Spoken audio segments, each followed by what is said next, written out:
Há um filósofo que me toca demais, que foi a primeira definição de política que eu li, que é Max Weber. Ele diz que política é a tenaz e enérgica ação de você perfurar uma dura tábua de madeira, porque para isso você precisa simultaneamente de paixão e precisão. E que política é você fazer o possível, mas jamais perdendo a esperança no impossível. E uma das pessoas que eu conheço que melhor entra em todos esses aspectos é João Marisquia. Aconteceu no Brasil de recusar a vacina, de falar que a Terra é plana, né, de dizer que a urna eletrônica não funciona, e etc, etc. Isso não é só, digamos assim, uma circunstância, não. Isso é estupidez. É a negação da razão, é a negação do bom senso. Mas o fato é que ali a gente teve vários episódios. Minha mãe segurou uma barra muito pesada, criando os filhos, muitas vezes na ausência do meu pai, porque ele estava envolvido com essas lutas importantes por todos nós. E nós sempre estivemos ao lado dele para que ele pudesse empreender essas lutas. Não por vaidade, por vontade pessoal, mas por nós. É o Brasil que nós queremos, não importa que pensemos diferentes. Se tem alguém que hoje quer ao lado das estimadas esquerdas, um centro democrático e uma direita democrática, esse alguém sou eu.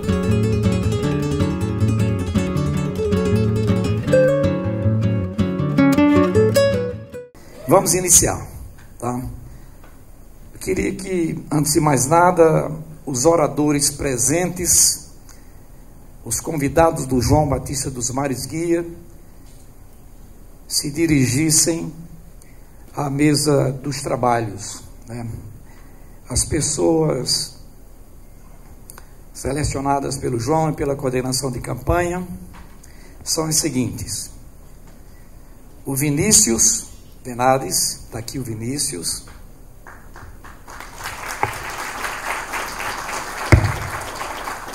Vinícius é estudante de Direito da UFMG, escritor e militante social. É vice-presidente da Regional PT, já atuou como conselheiro da Juventude em BH e Minas Gerais. Defende políticas públicas voltadas à juventude, pessoas com deficiência, educação, saúde, meio ambiente e inclusão.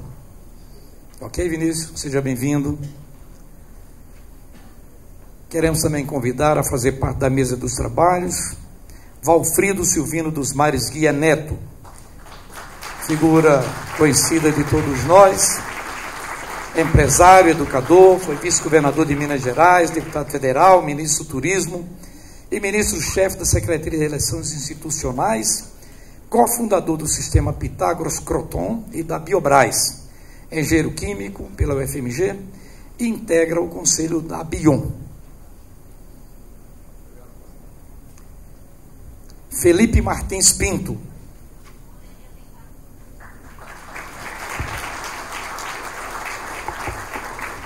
Felipe é advogado criminalista e professor de Direito Processual Penal da UFMG. Doutor em Ciências Penais, também pela UFMG, com pós-doutorado em Coimbra, foi presidente do Instituto dos Advogados de Minas Gerais e presidirá a AFENIA a partir de 2024. 2025, né? Ou preside a partir de 2024, sim. O verbo que está errado aqui no papel. Muito obrigado pela presença. Pedro Amauri de Oliveira.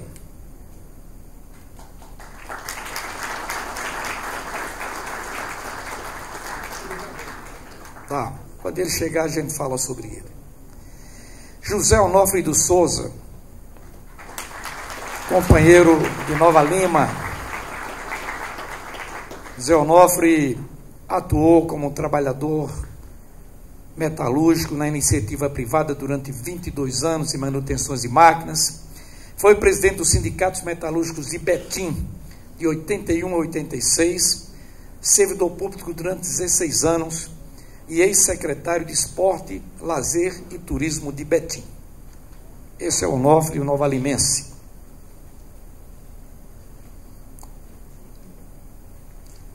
Queríamos convidar também a fazer parte da mesa o Cássio Kennedy Clemente Batista.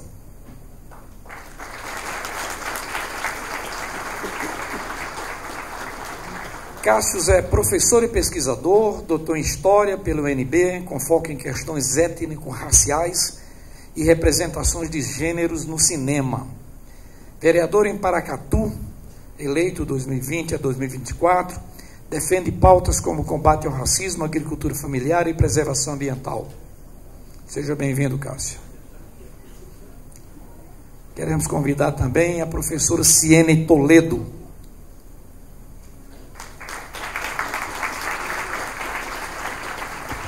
A professora Ciene é gestora pública e pesquisadora em educação. Foi superintendente de desenvolvimento de recursos humanos, coordenação e execução de projetos na Secretaria de Estado da Educação. Professora Ciene.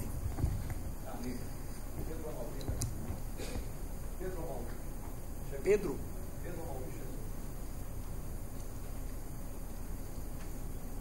Eu não entendi. Pedro Amauri. Eu tinha chamado ainda há pouco. Chegou?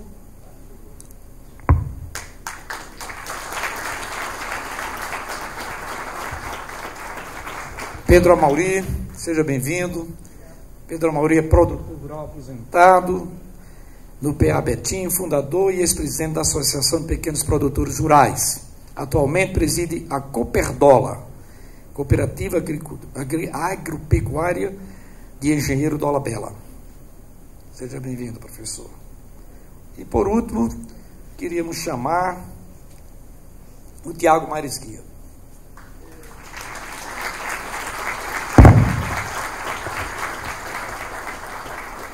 Tiago é médico, cientista, empresário e guitarrista. E é filho de João e Virgínia.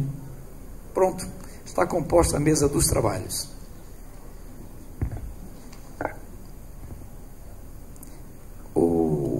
A ordem de chamada dos oradores ela vai ser invertida em virtude de compromissos previamente assumidos por Valfrido. E vamos chamá-lo então para fazer a abertura das falas. Valfrido, por favor.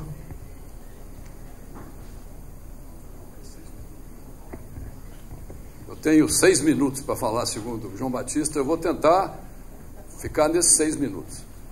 Menos 5 que eu vou precisar de fazer alguns comentários aqui de agradecimento. Não é?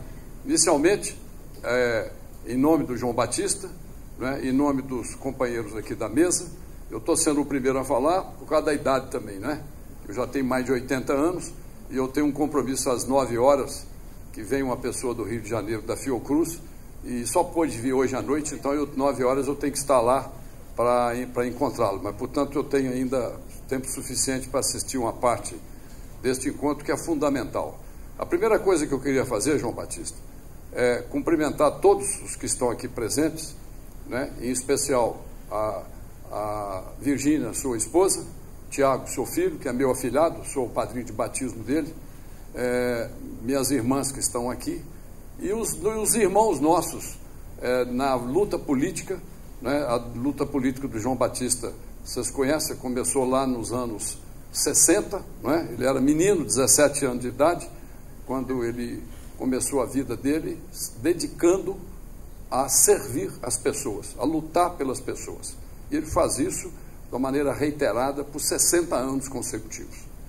Então, hoje é um dia muito importante na vida dele, porque a partir do esforço que nós pudemos fazer juntos, a partir de hoje até a eleição do ano que vem, para ver se nós conseguimos uma cadeira no Congresso Nacional, para nós podermos ter, digamos assim, a honra e o prazer de ver uma pessoa decente, honrada, qualificada, preparada, né, que está na política para servir, está na política para criar condições de melhorar a vida das pessoas, né? E o João Batista tem esse conceito já nato, porque eu sou mais velho do que ele, 7 anos. Não é? Então, quando eu tinha 12 anos, o João Batista tinha 5. Não é? E o João surgiu do nada. Eu estava terminando meu curso de engenharia, começando o Pitágoras, e o João Batista, menino lá no 3º científico, começando a vida dele na política estudantil, e num rumo certo, não é? Que passou depois de tantas penúrias na fundação do PT em 79, e depois por todas as oportunidades que ele teve na vida, uma delas como deputado, a outra como secretário de Educação de Minas no governo do Eduardo Azeredo, onde ele pôde fazer um trabalho notável. Antes ele tinha feito um trabalho notável em Contagem, como secretário municipal de Educação de Contagem, e depois como consultor em dezenas de municípios ou estados no país, né? E mais recentemente, no ano passado, na inauguração da nossa empresa de insulina, uma empresa que nós fundamos lá nos anos 70, mas é uma empresa aberta, né, que tem ações na Bolsa, tem milhares de acionistas, ela não tem proprietário. No dia da inauguração dessa fábrica de insulina, ali em Nova Lima, lá em Nova Lima, viu, Carlinhos? Você estava lá no dia. O presidente Lula pediu o João para ele voltar à cena, não é? O bom filho a casa torna, e fez um apelo para o João. E depois da cerimônia, ele me chamou e falou: Valfrido, vamos trabalhar para conseguir que o João Batista se eleja deputado federal. E o João se propôs a fazer isso da maneira mais digna possível. Não é com uma visão tradicional de apoios por favores ou por trocas. É um conceito de vida que o João Batista tem, né? E está precisando de voltar àquele famoso voto de conceito, em que a gente tem o prazer de sair de casa no dia da eleição, botar a melhor roupa, como dizia o Mário Ribeiro lá de Montes Claros. É o dia da gente botar a melhor roupa, porque é o dia da cidadania, é o dia que você vai lá cobrar, é o dia que você vai lá prestigiar, é o dia que você vai lá honrar ou derrotar aqueles que não mereçam voltar, mas dar à cidadania o valor que ela tem, escolhendo pessoas que pudessem representar os anseios dos eleitores corretamente. Não é? Esse voto de conceito quase que desapareceu. Não é? Eu me lembro quando eu fui deputado lá em 98, já se vão 27 anos, não é? Ainda tinha um voto de conceito, já estava um pouco esgarçado isso. Não é um voto ideológico, não é um voto de conceito mesmo, é pelo valor da pessoa, não é? Pelo que ela pensa. E hoje, mais do que nunca, não é? Os governos têm obrigação de criar as oportunidades para melhorar a vida do povo. Isso não é mais um discurso apenas de um sonho, de uma utopia, não. O Prêmio Nobel de Economia em 2015, um britânico, o professor Angus Deaton, ele diz o seguinte, o trabalho dele que deu o Prêmio Nobel, ele diz o seguinte: os pobres precisam de governos que os guiem para uma vida melhor. O nível de concentração de renda, de desigualdade e de inequidade social chegou em tal tamanho que não é possível mais deixar pelo mercado ou pelas circunstâncias que a justiça se estabeleça. Então, um economista, não é, que não é um cientista político, um economista, fazer um trabalho científico e provar, até porque o trabalho dele era como que os pobres gastam o seu dinheiro e como é que a pobreza se instala. Ele ganhou o Prêmio Nobel disso. Depois dele, outros já ganharam com esse perfil.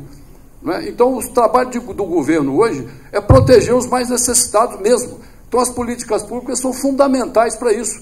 E precisa ter gente no Congresso Nacional que faça esse discurso não com método de racionalidade, fazer esse discurso com paixão, com dedicação, com cobrança, com determinação, para que as políticas públicas existentes, as boas, possam continuar e outras melhores possam ser criadas. Não é? Além disso, nós estamos vivendo um momento que nós vimos há pouco tempo atrás, há 2 anos, em 22, na eleição do presidente da República, em que a palavra democracia teve que ser trazida à tona novamente, em função de quase perdemos uma eleição por 2 milhões de votos para um autocrata irresponsável.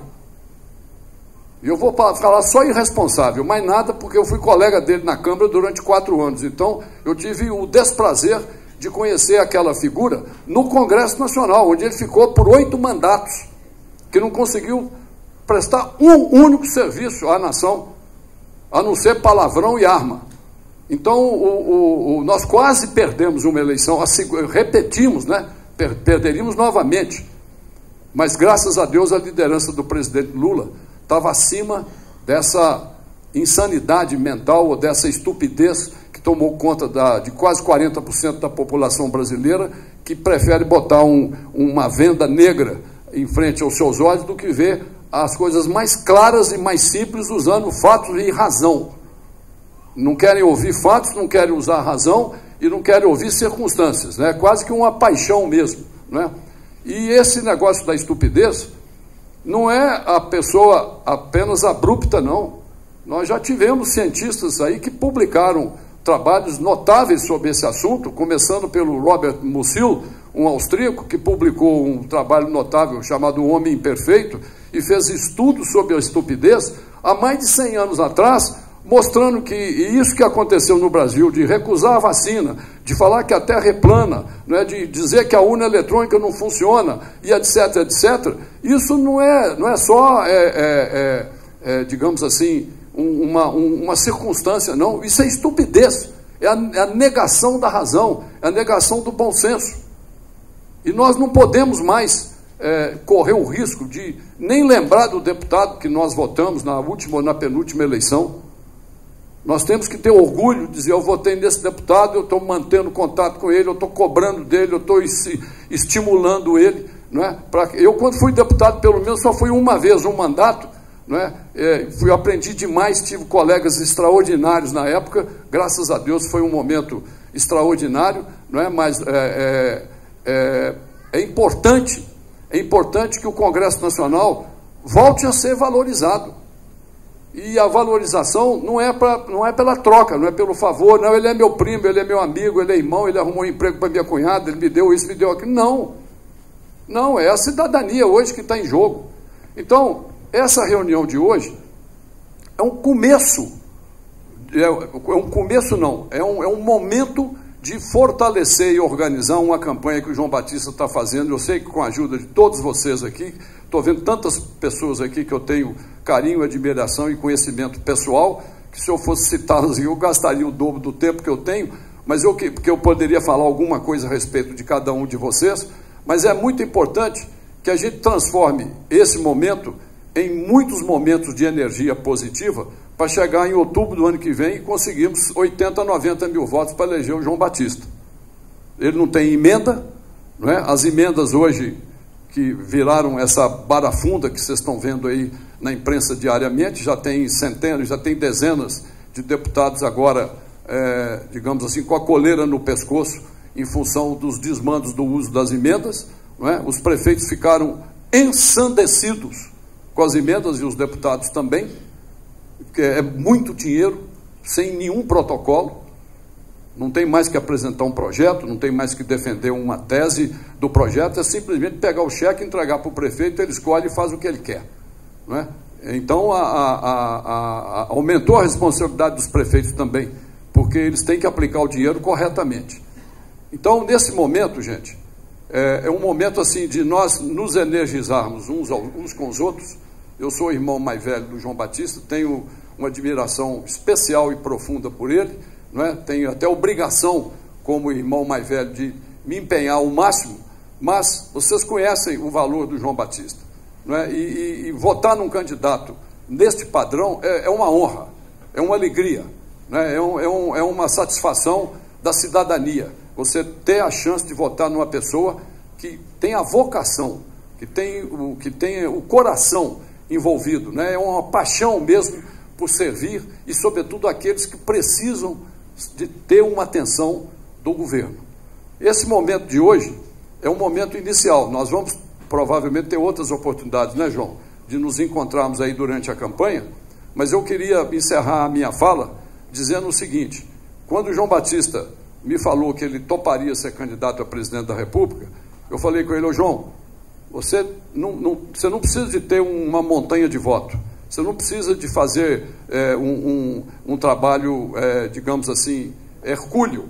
Você tem que continuar fazendo o que você sempre fez na sua vida. Você tem que defender isso que você acredita, e da forma que você faz, e da forma que você age, porque este exemplo é que precisa. E a única coisa que você tem que fazer é você tem que ser conhecido, as pessoas têm que saber que você é candidato, não é? Ele me falou outro dia que ele tinha 1000 seguidores na Instagram, né? no Instagram dele, sei lá, 8 meses, 9 meses atrás. Hoje ele já tem 40 mil, mas talvez ele precise de 100 mil, 150 mil, 200 mil seguidores, para que ele tenha esse voto de conceito, para as pessoas saberem quem é João Batista dos Mares Guia, a história dele, né, os valores que ele tem, o que ele defende, né, para elas poderem ter o prazer de, no dia da eleição, sair de casa para exercer a cidadania com a máxima dignidade. Votar numa pessoa decente, responsável, que merece respeito, que está lá para ajudar o povo. Então, eu quero dizer, João, que não preciso repetir isso para você, nem para a sua família, nem para os meus irmãos estão aqui, minhas irmãs também, dizer para vocês que nós estamos extremamente empolgados com essa candidatura do João. Tá? Agora, vai ser uma luta muito difícil, porque nós vamos ter que arrumar esse voto um a um, na base da convicção e de chegar perto das pessoas em pequenos grupos, discutir, né? Poucas vezes nós vamos conseguir um auditório com o número de pessoas que estão aqui, mas são militantes de uma campanha pela dignidade na política. Desejo que essa reunião seja ótima. Pena que eu não vou poder ficar o tempo todo, mas vou ficar aqui pelo menos mais uns 40 minutos para ouvir alguns dos oradores que estão aqui. E vamos em frente. Muito obrigado.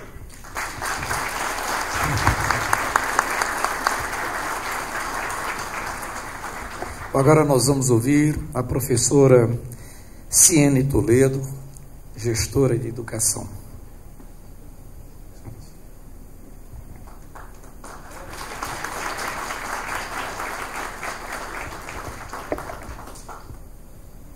Bom, eu não vou falar de improviso, que meus 82 anos já não permitem, mas eu escrevi alguma coisa do coração, que eu sinto.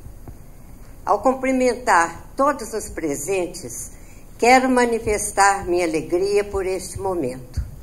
Alegria pelo fato de estarmos aqui lançando uma pré-candidatura a deputado federal que, sem dúvida, será um orgulho para nossa Minas Gerais, ao colocar na Câmara Federal um homem que a honrará e honrará nosso Estado, João Batista Mares Guia. E por que eu digo isto com tamanha certeza? Até o ano de 1995, eu não o conhecia pessoalmente, quando se tornou secretário adjunto e, posteriormente, em 1997, secretário de Estado da Educação de Minas Gerais.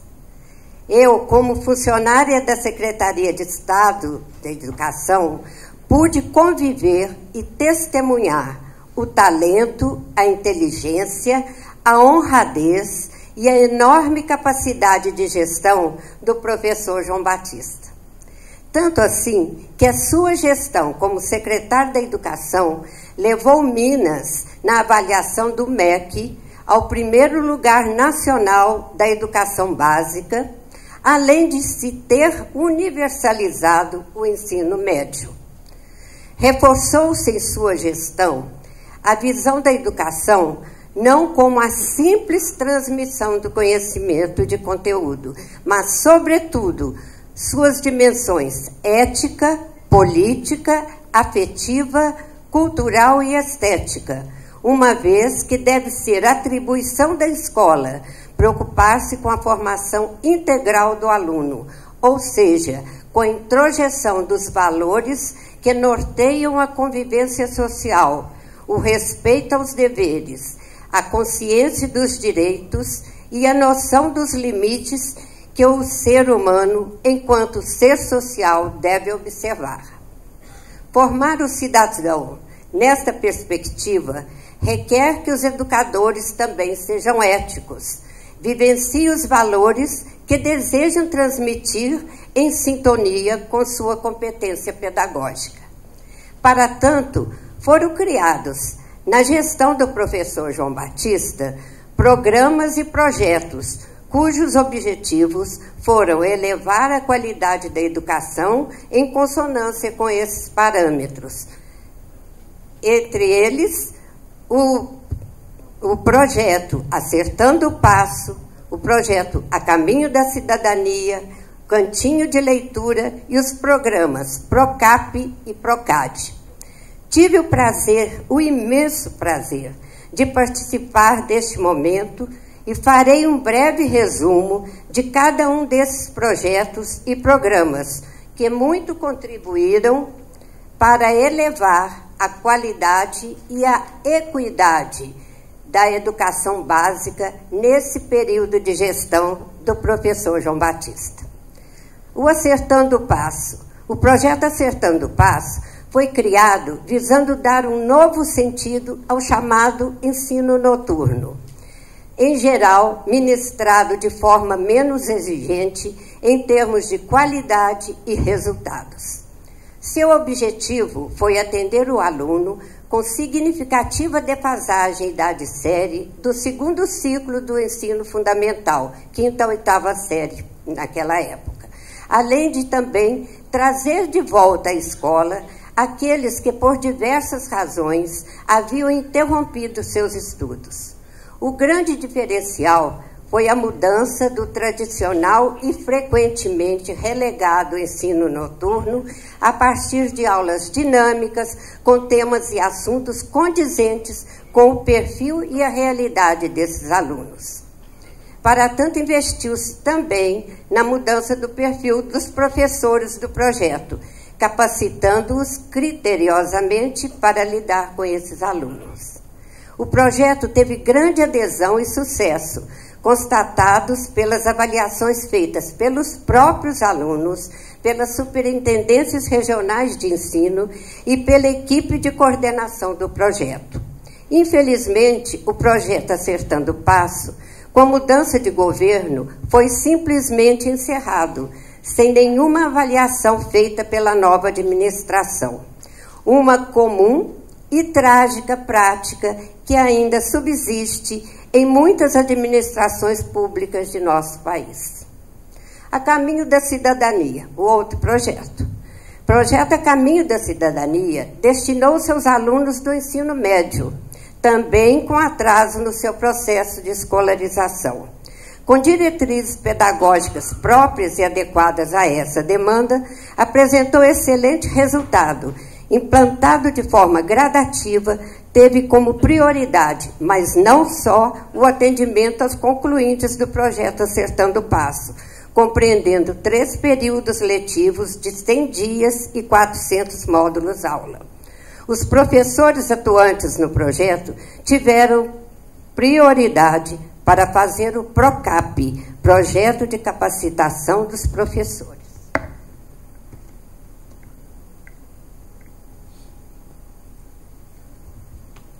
Vamos olhar.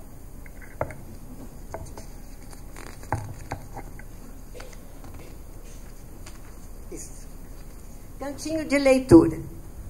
O projeto visava criar espaço agradável e acolhedor dentro das escolas estaduais para os alunos ler, interagir e ter acesso a diferentes tipos de materiais de leitura com o objetivo de promover o hábito da leitura e o acesso ao universo literário, estimulando esse hábito como fonte de conhecimento e lazer, além de promover a socialização e o desenvolvimento da comunidade escolar.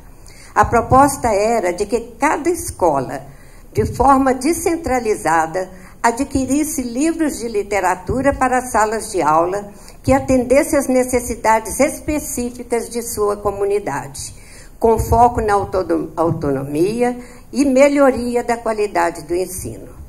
Minas foi pioneira na implantação dessa proposta, em que cada diretor, por meio de sua caixa escolar, aplicava o dinheiro recebido em livros que atendessem aos alunos e à proposta pedagógica da escola. Programa, o PROCAP. O PROCAP foi o Programa de Capacitação de Professores. O PROCAP, com financiamento do Banco Mundial, foi desenvolvido pela Secretaria de Estado da Educação em parceria com municípios e instituições de ensino superior. Representou para o Brasil um marco conceitual na história das políticas de formação continuada, principalmente pela sua abrangência geográfica e pelo volume de recursos empregados. Voltado para professores da 1ª à 8ª série do ensino fundamental, abrangeu as redes estadual e municipal dos 853 municípios do Estado, com sessões quinzenais de formação em serviço com oficinas aplicativas. No ano de 1997, o programa trabalhou os conteúdos de português, matemática e reflexões sobre a prática pedagógica. Em 1998, trabalhou História, Geografia e Ciências. O PROCAP foi tão eficiente que, interrompido após a mudança de governo, retornou no ano 2000 a partir da pressão dos próprios professores. Também o Banco Mundial o reconheceu como totalmente bem-sucedido.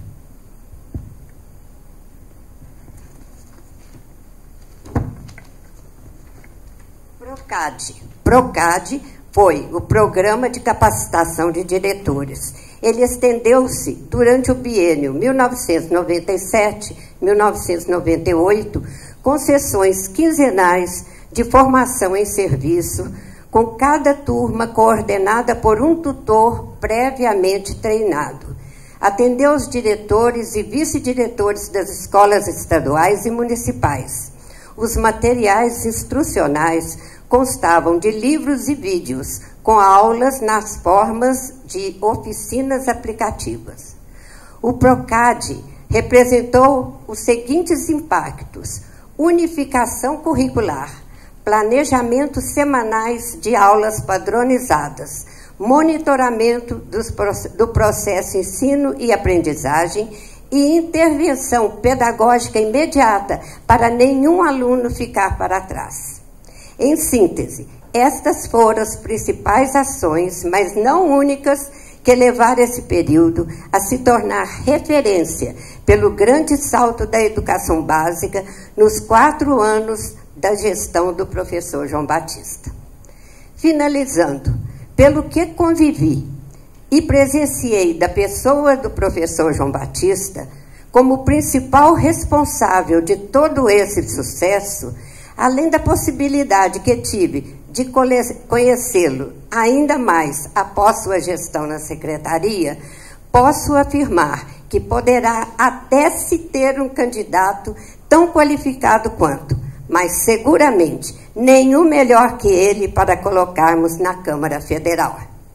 Razão pela qual estou me empenhando e peço e espero que todos vocês que aqui estão também se empenhem ao máximo para o elegermos e com uma grande votação que é o que ele merece. E nós, mineiros e brasileiros, também merecemos. Por tudo isso e muito mais, vamos juntos. Vamos à luta eleger o professor João Batista a deputado federal.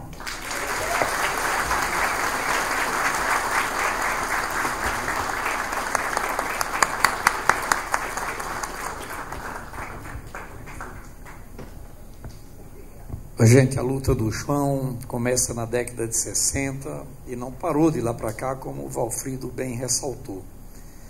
O último produto mais público do João é este livro sobre a democracia brasileira na última década, nos últimos 13 anos particularmente.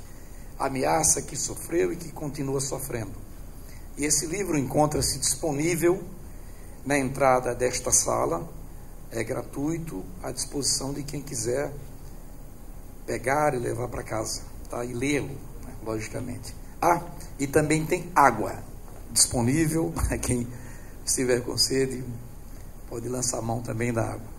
Bom, queríamos, antes do próximo orador, ressaltar a presença de algumas pessoas muito importantes que se fazem nesse auditório. Primeiro, o nosso ex-ministro da Saúde, ex-deputado federal, meu amigo Saraiva Felipe, que tive a honra de conhecer e de participar de algumas jornadas juntos, né? Queremos também ressaltar a presença do Luiz Márcio Viana, presidente do Sindicato das Indústrias Extrativas de Minas Gerais, Luiz Márcio. Ressaltar a presença do companheiro Jesus Lima, ex-prefeito de Betim, ex-deputado federal pelo Partido dos Trabalhadores, do jornalista Mauro Verquema, ex-presidente do Sindicato dos Jornalistas, e do conterrâneo do João, Toninho Timbira, ex-prefeito da terra dos dois de Santa Bárbara, por 3 mandatos. Vamos chamar agora para fazer uso da sua palavra o Pedro Amaury de Oliveira, produtor rural. Boa noite a todos presentes. Gente, eu estou aqui hoje, estou aqui representando, né, uma comunidade chamada Engenheiro do Labela. Eu e meus colegas, nós estamos aqui uma meia dúzia, né, só conseguimos vir, né, tem o Almir ali, o Márcio, Eugênio, Dona Rosa, Júlio, Luzia. Então, assim, a gente hoje está aqui em nome de várias pessoas, certo? E eu queria falar um pouco aqui hoje do professor João. Né? É um homem que há 27 anos nós conhecemos, né? Tivemos o prazer, né, de conhecer o professor João. Primeiramente, até gostaria de agradecer pelo convite. Fiquei muito feliz em ser convidado, ter a honra de ser convidado, né, pelo senhor e o James Ladeira, para estar aqui hoje. Há 27 anos atrás, quando o professor João era então secretário, né, de governo, ele teve um sonho, né, que esse sonho incluía a reforma agrária, que ele sonhou com 700 famílias vivendo melhor. E que na época era quase impossível na nossa região se pensar num assentamento daquela, como se diz, daquele tamanho, porque a luta era muito forte, era muito pesada, era contra um grupo de muita influência na época, entendeu? Então ele, com muita garra, com muita luta ali, né, junto com o companheiro James Ladeira, né, então eles enfrentaram aqui, ele acreditou na gente. É por isso que hoje eu estou aqui, me sinto na obrigação de estar aqui dando testemunho, né? O professor João acreditou que aquele projeto seria viável para pequenos produtores. E hoje nós estamos ali assentados há 27 anos atrás, né? Conseguimos a viver dali, a produzir alimentos, né? E com muita honra eu posso hoje estar aqui falando que ele nos ajudou nessa batalha, entendeu? Então, hoje o assentamento Betim é o maior assentamento de Minas Gerais, em terras contínuas, abriga hoje 700 famílias e que estão hoje sobrevivendo, né, desse assentamento, que há 27 anos atrás estavam todos, como se diz, digamos até meio coisa, como se diz, vivendo parte até na miséria. E hoje se encontra pessoas vivendo com qualidade de vida, né? Então, assim, o professor João, eu vejo ele como uma pessoa que representa a agricultura familiar. É um homem que tem condição de representar os agricultores, os pequenos agricultores. E nós precisamos de pessoas, né, dessa natureza lá na Câmara Federal. Pessoas que acreditam no pequeno, pessoas que entendem que a gente tem que ter representante, né? Como o doutor João, o Valfrido, né, o doutor Valfrido dos Mários Guias diz, tem que ter político que consegue melhorar a vida do pequeno.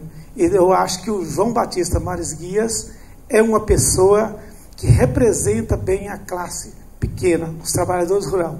Então, assim, são curtas as minhas palavras, mas é isso que eu penso, é isso que a gente tem que agradecer a ele, entendeu? E dizer que é uma pessoa que representa muito bem os agricultores familiares do estado de Minas Gerais. Então, Tomara que esteja lá na Câmara Federal. Se Deus quiser, vai estar defendendo a nossa classe. Muito obrigado. Boa noite.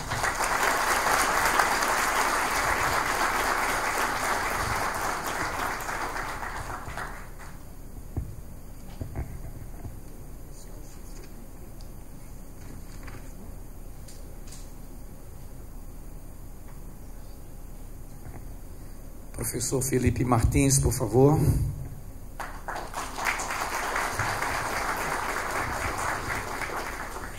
Uma ótima noite. Eu gostaria de saudar tantas pessoas que prestigiam este evento cívico tão relevante, nas pessoas do ministro Valfrido dos Mares Guia e do meu colega de UFMG, Vinícius Venades. E o faço porque, com muita felicidade, eu vejo um dispositivo composto por um profissional de senioridade, de maturidade, junto com um jovem com seus 21 anos. E essa presença é uma presença que não é aleatória. Ela permite que nós sintetizemos bem uma das muitas virtudes que verificamos no nosso caríssimo professor João Batista dos Mares Guia, que consegue, com uma virtuosa habilidade, harmonizar a tradição, os valores e a maturidade, com um espírito indomável de um jovem que não se resigna, absolutamente compromissado com a democracia. E eu, que conheço o professor João Batista há mais de 15 anos, posso testemunhar uma coerência muito feliz das suas atitudes com os princípios, principalmente seu senso de justiça e seu compromisso com a democracia. Pude testemunhar como que não é uma pessoa que aceita flexibilizações, ainda que lhe tragam proveito, e como ele não se curva diante do arbítrio, ainda que se custe ônus pessoais relevantes e graves. Tivemos recentemente a felicidade da Universidade Federal de Minas Gerais ter reconhecido uma das muitas violências que historicamente a luta pela democracia gerou na vida do professor João Batista, que injustamente foi ceifado da condição de professor da Universidade Federal de Minas Gerais, sem se abater. Com muita altivez, manteve-se lutando pelo reconhecimento. Bem, quando eu penso que seria justo que o professor exercesse o mandato de deputado federal, eu vejo que não é adequada essa análise. E não é adequada porque eu estou desfocando um pouco a realidade. Não seria justo com ele, seria justo com Minas. Já é passada a hora de nós termos valores, nós termos nomes que representem princípios que historicamente marcam a identidade do mineiro e que precisam estar no Congresso Nacional. E não só Minas, mas o Brasil precisa de valores que representem um legítimo e efetivo compromisso com a democracia. Professor, o senhor tem o meu apoio, o meu empenho, e sigo junto, de olhos fechados, confiando que estaremos levando o Brasil para os melhores caminhos, tendo como nosso representante. Muito obrigado.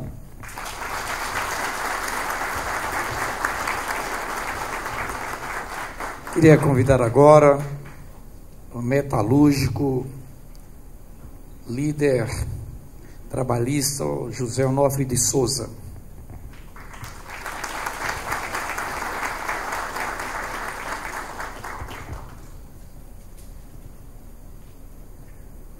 Boa noite, senhoras e senhores. Boa noite, companheiros e companheiras. Gostaria aqui de cumprimentar meu amigo e companheiro João Batista dos Mares Guia, da qual eu cumprimento todos os meus colegas aqui da mesa. Eu gostaria de dizer o seguinte: eu conheço João Batista desde 1979, quando nós estávamos preconcebendo, né, o nascimento do Partido dos Trabalhadores. A partir daí, nós tivemos momentos extremamente importantes, da qual juntamos com vários amigos e elegemos ele a deputado estadual, primeiro deputado estadual do Partido dos Trabalhadores de Minas Gerais, junto com um grande amigo meu,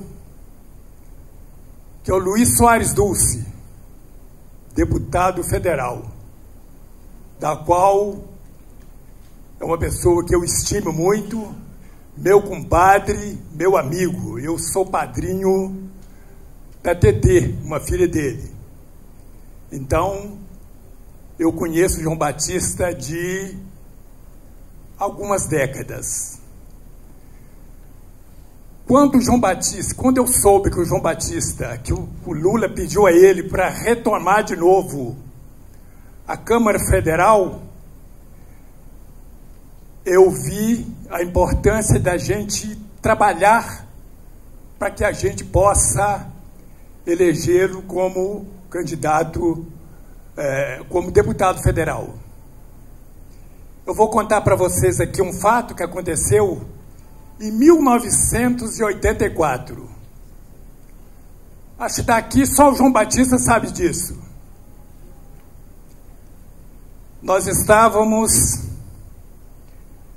numa paralisação dentro de uma fábrica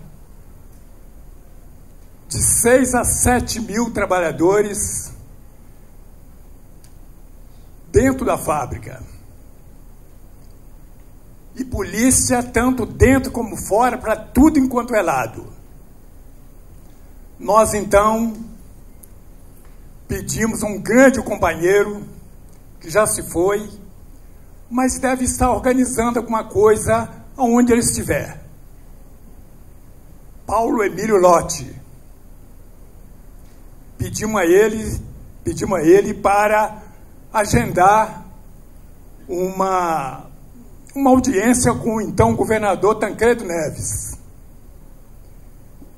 Nós, então, o Paulo Lotti, meio receoso, mas ele, como era e é ainda, uma pessoa extremamente comprometida com a luta dos trabalhadores, foi até o governador. E o governador recebeu. Ele ficou meio constrangido de ir, com medo do governador puxar a orelha dele depois. Então ele chamou o deputado estadual João Batista e o Antônio Farias. João Batista pelo Partido dos Trabalhadores e o Antônio Farias pelo, acho que MDB ou PMDB, se não me engano. Fomos recebidos pelo governador, muito atencioso, muito educado, contou para nós casos, que ele já foi também advogado dos ferroviários de Minas Gerais, e perguntou a gente o que a gente queria. Falei: governador, nós temos 2 reivindicações. Uma delas, que Vossa Excelência retire todo o contingente policial de Betim. Eu estou dizendo isso porque é o seguinte: ninguém sabe disso. Quem sabe disso aqui é o João Batista.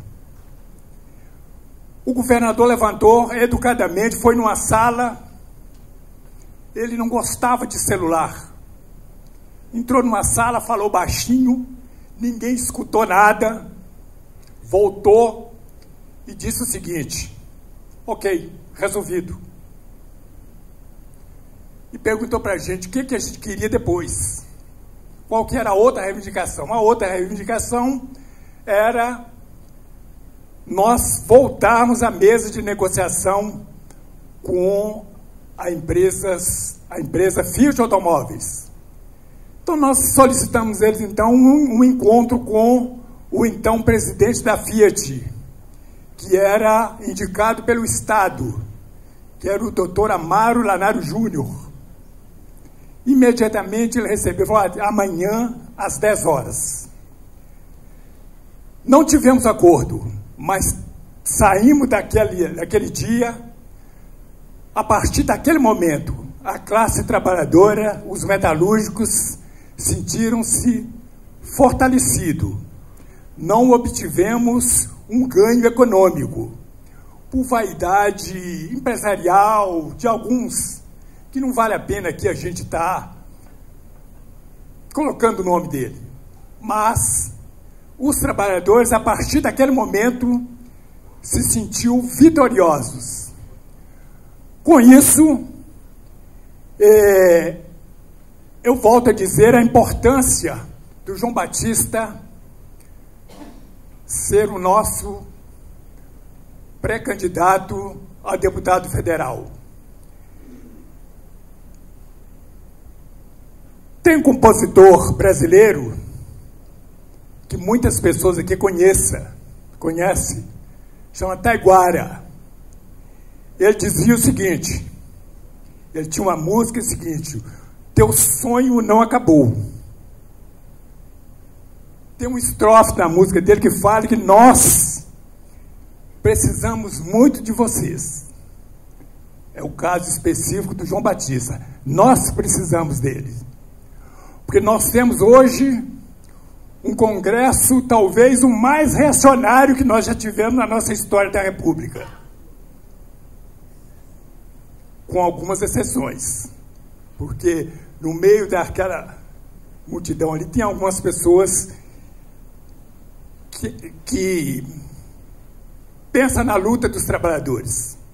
Mas é importante a gente pensar nisso, porque me parece que abriram um bueiro e saíram todos os monstros de uma vez só, e que nós precisamos, com a maior urgência possível, voltar eles para esse bueiro e tampar.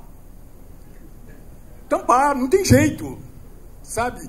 Esse, sem dúvida nenhuma, é o pior congresso que nós temos, com algumas exceções.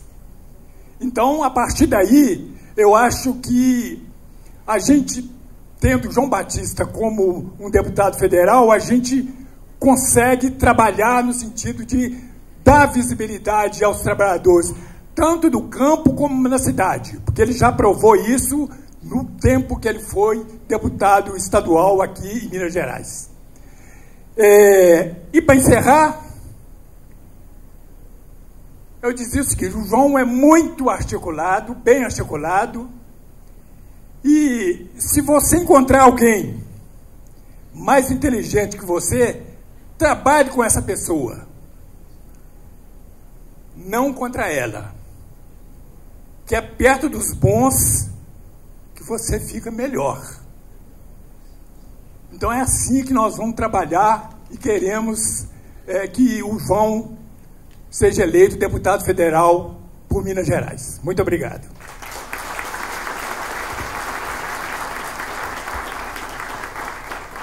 Eu queria ressaltar também a presença entre nós de uma política da nossa cidade de Nova Lima, a ex-vereadora Juliana Salles, jovem liderança do Partido dos Trabalhadores.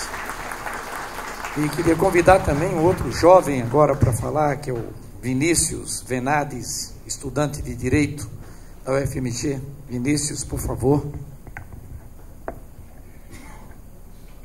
Boa noite, meu povo, tudo bem? Não, beleza. Até porque política é isso, né, gente? Política é dinamicidade, é energia e é movimento. Então eu quero sempre trazer isso daqui cumprimentar a mesa toda, cumprimentar João Batista dos Mares Guia, uma pessoa que foi à minha casa tomar café comigo, com a minha família, onde nós tivemos uma discussão e uma conversa excelente, que pode ter toda certeza, João, alterou o trajeto da minha vida positivamente, academicamente, politicamente e profissionalmente. Agradeço publicamente aqui, desde já, pela nossa conversa.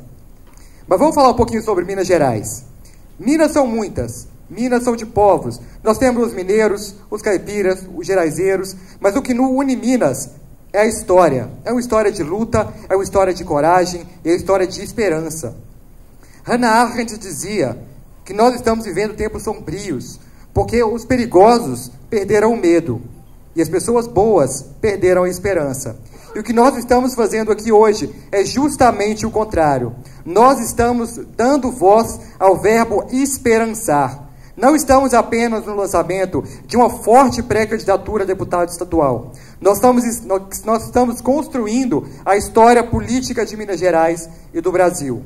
E quando eu falo de política, há um filósofo que me toca demais, que foi a primeira definição de política que eu li, que é Max Weber. Ele diz que política é a tenaz e enérgica ação de você perfurar uma dura tábua de madeira, porque para isso você precisa simultaneamente de paixão e precisão. E que política é você fazer o possível, mas jamais perdendo a esperança no impossível. E uma das pessoas que eu conheço que melhor entra em todos esses aspectos é João Mares Guia. Uma pessoa que é professor, sociólogo, militante desde a juventude, um exemplo para os nossos jovens de hoje em dia. Uma pessoa que ousou sonhar com a democracia, quando sonhar com a democracia era perigoso na ditadura.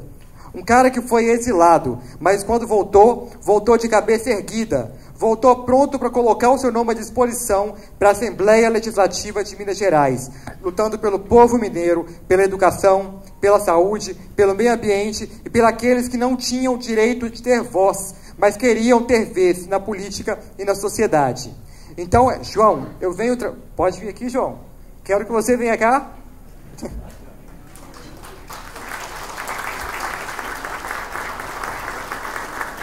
Então eu venho aqui reafirmar meu apoio a João Batista dos Mares Guia, porque a experiência traz sabedoria e a juventude traz futuro.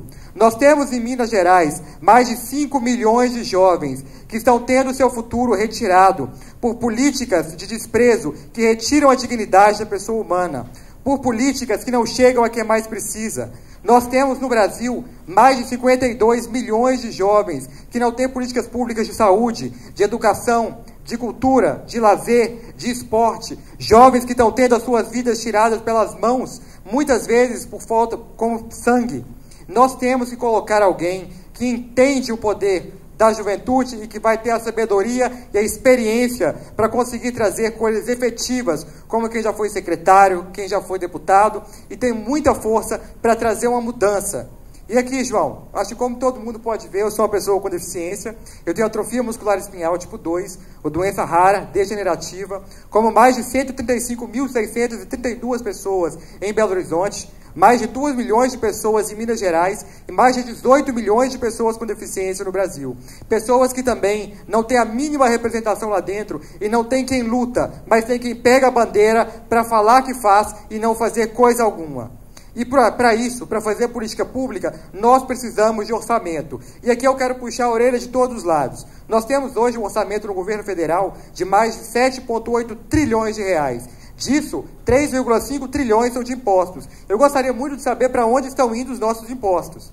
E aqui no estado de Minas Gerais, nós temos agora essa ideia do Propag, onde o Zema quer vender a CEMIG, quer vender a Codemig, quer vender a Copasa, quer vender a UENG, e nós temos ainda, na mão contrária, mais de 26 bilhões de reais de renúncia fiscal. Eu gostaria de saber onde que está indo esse dinheiro da renúncia, porque para o povo não está indo. Eu acredito que esteja indo para a campanha de alguns poucos que não representam o povo mineiro. Então eu coloco aqui, reafirmo o meu apoio a João Batista dos Mares Guia, para ele renovar o Congresso Nacional, trazendo muita força representando o povo de Minas. Valeu, João. Tamo junto.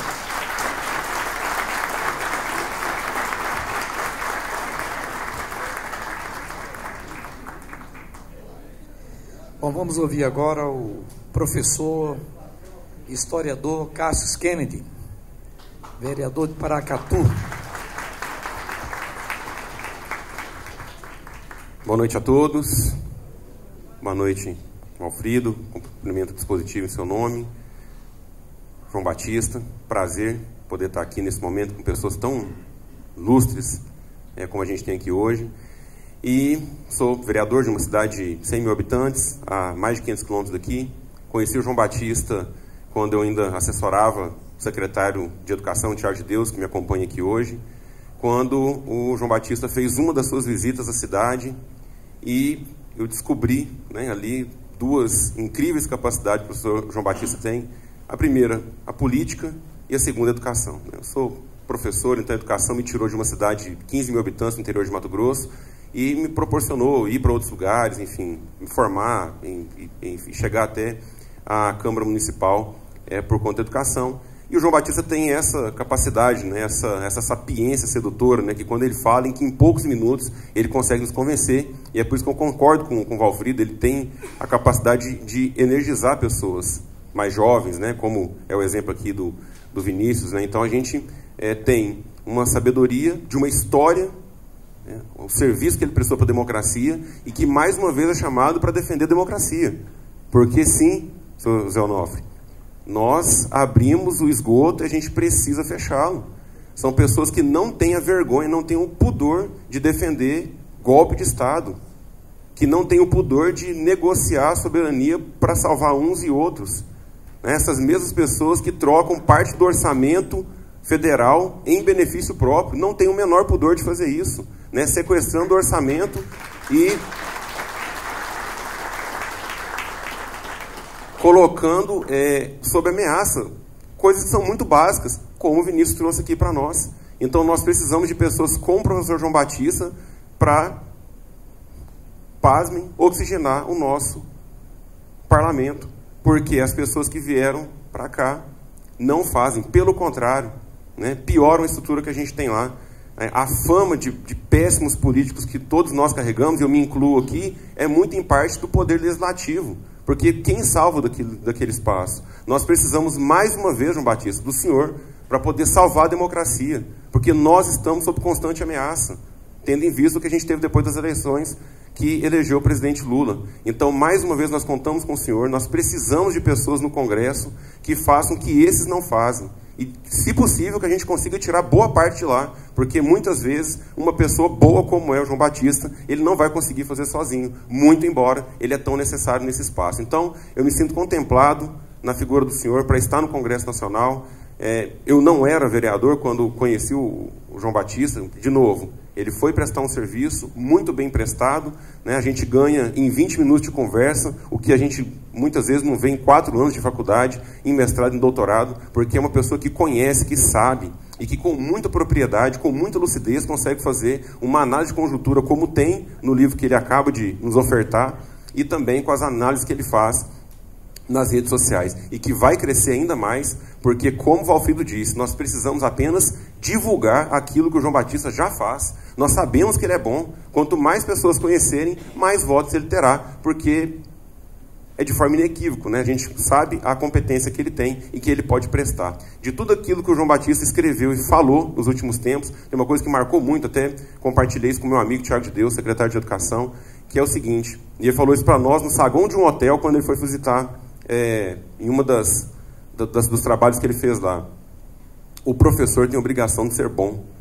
E assim, é incrível como uma frase tão simples mexe tanto comigo. Eu sou professor e eu sei que a educação passa necessariamente pelo professor. Então eu admiro muito o senhor, primeiro como professor, depois como político, e eu tenho certeza que vai fazer um bom trabalho no Congresso Nacional. Muito obrigado. Obrigado. Bom, nosso último orador, que precede a fala do nosso anfitrião, do João Marisguia, é o filho da Virgínia e do João, o Tiago. Tiago é médico também, com alguns de seus tios, como seu avô, E o João falou que a principal característica dele é que ele é guitarrista. Então estamos apresentando aqui o guitarrista Tiago. Muito obrigado. Boa noite, pessoal. Essa licença poética do meu pai com a guitarrista é aquela coisa típica do pai que enxerga no filho muitas virtudes que não são muito verdadeiras. Eu estou com alguns amigos aqui de infância muito queridos, e que fazem parte de iniciativas musicais de fato. Mas, primeiro, dar boa noite para todos, agradecer a cada um de vocês, a imensa maioria eu não conheço, eu sou filho do João há 51 anos e tenho muita alegria de estar aqui hoje, ao mesmo tempo é uma imensa responsabilidade de falar depois dos meus colegas aqui de dispositivo, do meu tio, dos demais, depois do Vinícius, do Castro, de todos vocês. Muito obrigado, Ciene, todos, né? Agradecer a cada um de vocês que conhecem meu pai, alguns há muito mais tempo que eu mesmo. E, ao mesmo tempo, não preparei nada aqui estruturado, mas ouvindo um pouco de vocês também, fui me inspirando a abordar algumas questões e tentar fazer algo um pouco diferente. Dividir um pouco com vocês sobre a intimidade do João, a minha, da minha mãe, da nossa família. Estão aqui as minhas tias, meus tios queridos. E, ao mesmo tempo, agradecer também, não posso deixar de citar o James, o Lucas, todos os companheiros, Renato, muitos de vocês, não vou citar todos, que estão sempre ao lado do João nessa trajetória tão ímpar que ele vem construindo ao longo dessas décadas. Bom, eu lembro do meu pai, numa casa que a gente morava aqui no Santo Antônio, eu pegava meu Velotrol e subia em cima de umas pilhas de pacotes que a gente tinha num casebre que tinha lá no fundo da nossa casa, e eu andava com esse Velotrol em cima dos pacotes a mais ou menos uns 2 metros de altura. Meu pai não sabia disso, ele não deixava. Minha mãe muito menos, minha mãe Virgínia. E eu não sabia que ali debaixo das rodas do meu Velotrol tinha um monte de folheto subversivo e que naquele momento era o que mais se precisava no país, que era a subversão.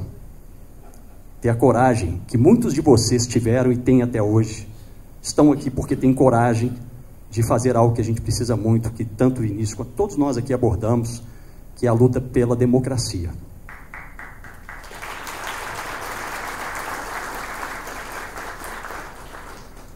E nessa casa eu tive um imenso privilégio de conviver com o João e com a Virgínia durante décadas e aprender com eles os valores mais fundamentais, valores que eu pratico até hoje.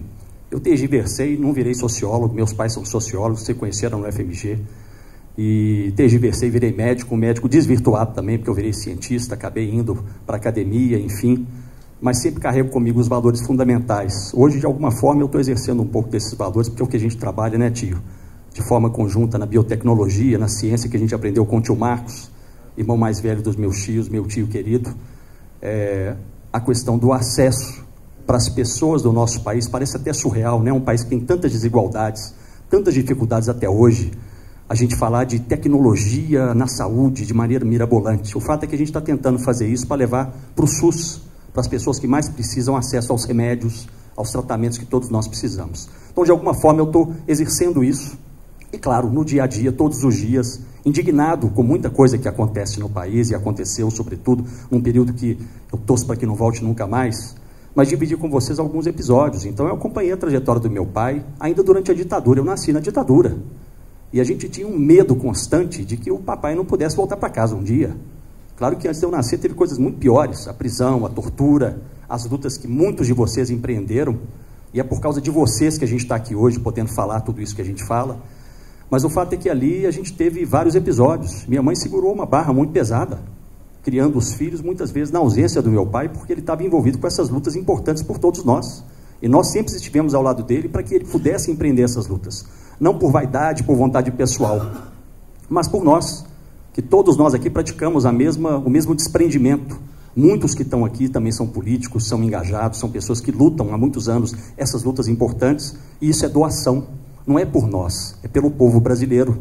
A gente precisa dessas lutas serem expandidas, inspirando os jovens. Eu me coloco ali no meio do caminho, mas o fato é que a gente precisa que esse conhecimento chegue até essas pessoas, essa trajetória, essa história, que é a história do João e de tantos de nós aqui, tantos de vocês. Essa semente desses valores, eu acompanhei a trajetória do papai no PT, visitei inúmeros municípios ao longo da minha infância e pré-adolescência, visitamos a aldeia dos Krenak, navegando no rio com o barqueiro que só tinha uma perna, porque tinha lá uma questão importante de demarcação de terras. Teve questão de luta pela reforma agrária, onde eventualmente houve combate em campo aberto.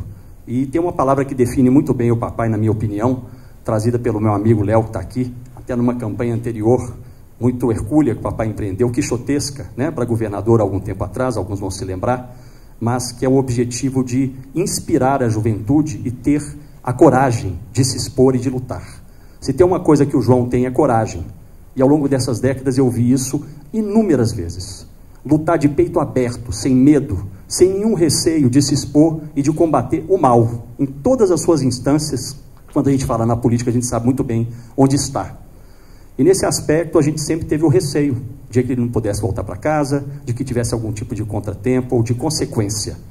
Mas eu aprendi também com ele que isso a gente não pode ter receio. A gente tem que pensar nos próximos, no próximo, na comunidade. E se doar até o limite do que for necessário pelas lutas mais importantes. Uma outra questão importante que eu queria mencionar, desculpa, não vou demorar muito, mas é a questão dos reencontros. O papai cometeu, eu vou chamar aqui de impropério, na minha opinião. Tá? Hoje, com 51 anos, eu olho para trás, de ter deixado o PT, em 1985. Ele que foi fundador e que lutou com tantos de vocês pela criação desse partido, que é o nosso. Ao mesmo tempo, representa muitos outros que não são do PT, que lutam pelos valores que a gente comunga. E o papai sempre foi do PT, eu posso afirmar isso para vocês. A minha mãe nunca deixou de ser filiada. Mas o meu pai, por uma série de razões, passou por outros caminhos, sempre ao lado dos mesmíssimos valores que a gente comunga. E a pedido do presidente Lula, ele voltou para o PT e está sendo abraçado por vocês, por nós, para que ele possa retomar essa trajetória dentro do partido, que nunca deixou de ser a mesma trajetória que todos nós praticamos aqui, em prol daquilo que a gente acredita. O fato é que esse reencontro com Lula é uma coisa importante para todos nós. A gente estava até lembrando aqui, numa inauguração, né, da Bion aqui em Nova Lima, o Lula mencionou a questão. Eu ficava bravo quando o Lula ia lá em casa, eu era criança, porque ele tinha que dormir na minha cama. Não tinha cama, não tinha quarto de hóspede, né? Então eu ia para o saco de dormir, para dormir no chão, e o Lula dormia lá em casa. Eu ficava encantado que ele fazia a mágica do dedo, aquela que criança gosta, que some. E não era o dedo mindinho que lhe falta, era o dedão. Ele é um bom intérprete dessa mágica. O fato é que a afetividade, a parte da infância, eu estou dividindo com vocês essas coisas afetivas, o fato é que o Lula, de fato, ele realmente acredita que o papai pode fazer a diferença. Ele falou que o João é a pessoa mais inteligente que ele conheceu na vida política, e que a inteligência da família, da qual eu herdei 50%, minha mãe é muito inteligente, mas o papai realmente é uma pessoa fora do normal. Eu falo isso como filho, perdoem os vieses, tá? Eu sou filho fala do pai assim mesmo. Hoje, ultimamente, a gente, quando pensa em filho e pai na política, exatamente onde a gente está vivendo, não é a melhor coisa para se falar, né? Mas o fato é que a gente tem aqui os valores que a gente comunga, e nesse aspecto, essa pré-candidatura do papai representa coragem, doação e, sobretudo, uma coisa que me impressiona diariamente, é a energia, a vitalidade e a capacidade que ele tem de estar 24 horas por dia fazendo política com P maiúsculo. É a vida dele, é a paixão dele que ele exerce desde os 15 anos de idade, nunca parou, nunca mudou. E se nós conseguirmos dar a ele a chance de nos representar na Câmara Federal, eu não tenho a menor dúvida que ele vai fazer, no melhor sentido da palavra, um estrago naquele lugar. Ele vai fazer um estrago naquele lugar. No melhor sentido. Porque quando a gente precisa mudar o que está muito errado, a gente precisa refundar as bases daquilo. Sozinho ele não vai fazer verão. Não vai. 531 não é. Mas ele tem uma capacidade, e vocês conhecem a trajetória e conviveram com ele durante inúmeros episódios dos mais diversos, dessa multifacetada personalidade que é o João. Ele consegue inspirar as pessoas, ele consegue mobilizar, e ele tem coragem para combater aquilo que tem que ser combatido, e tem também condição de construir pontes. Ele negociou com Tancredo Neves, ele negociou com quem teve que negociar, que merecia. Tem gente com quem a gente nunca pode negociar, nunca. Mas tem gente que tem que ser que tem que ser envolvida em negociações, independente dos valores mais, eu vou chamar no melhor sentido da palavra, radicais, com os quais a gente não pode deixar de comungar. Então, ele tem essa capacidade também. Eu não tenho a menor dúvida, não tenho a menor dúvida. Quem conhece realmente o João sabe que, estando lá, ele vai fazer a diferença. Vai representar todos nós com muita energia, com muita combatividade e capaz de construir pontes. E uma coisa muito importante, nós precisamos ganhar a eleição do ano que vem. A gente precisa ter continuidade. Independente do nosso presidente decidir ser candidato de novo ou não, aquele que representa os valores que nós comungamos, ou ela ou ele, tem que estar lá. E capacidade de ajudar nessa trajetória, além da sua trajetória própria, ajudar nessa grande trajetória que todos nós precisamos para a continuidade do país, a gente precisa ter gente com essa capacidade de combatividade. E é por isso que o Lula pediu para ele retornar para o PT, porque ele precisa do papai, do João, estou falando papai que me perdoe, do João, para lutar essa luta que vai ser muito dura no que vem, nós sabemos disso.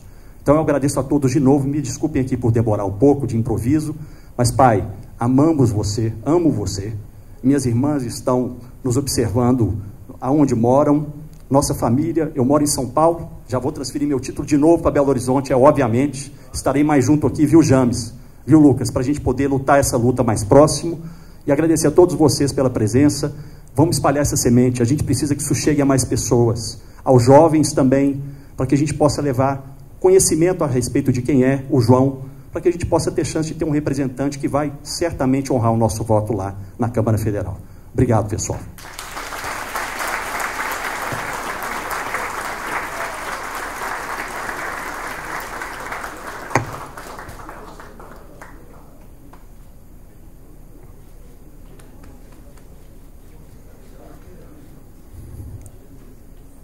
A fala do Tiago não surpreende ninguém, né? Esse é o mal de família, essa capacidade oratória de todos, né? Então,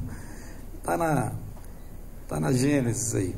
Olha, João, muita gente já falou aqui sobre a sua pessoa. Eu não cometeria a bobagem de falar depois do Valfrido, de falar depois do Tiago e tantas pessoas que conviveram com você, muito mais do que eu e que, portanto, falam com muito mais propriedade. No entanto, eu queria citar alguns pontos da sua trajetória, sabe?